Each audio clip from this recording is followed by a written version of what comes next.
Nanlulumo ngayon ang pamilyang may-ari ng isang bakery sa barangay Imayos Norte sa San Juan, Ilocos Sur. Natangay kasi ng isang nagpakilalang mamamahaya ang 6,000 pisong kita ng kanilang tindahan.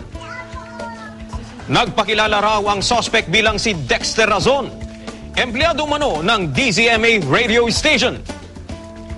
Ang modus ng suspect, imbaga na nga nagreklamo nga nag-text kanya na.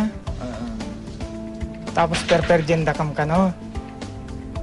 Tapos idikuan. Ibaga na nga tulungan na kami. Tano madi ka maperdi media. Tapos diskarte na dumawat ti higatang na stainless pagpa aramid ti lamisaan kano. Naka-wheelchair daw ang suspect at may kasamang tricycle driver. Nagpakita raw ng ID ang suspect, kaya naniwala sila at nagbigay ng pera. Pero nang beripikahin nila sa tanggapan ng kapisanan ng mga broadcaster ng Pilipinas, wala palang DZMA na istasyon sa probinsya. Mariin itong kinundena ng mga miyembro ng KBP.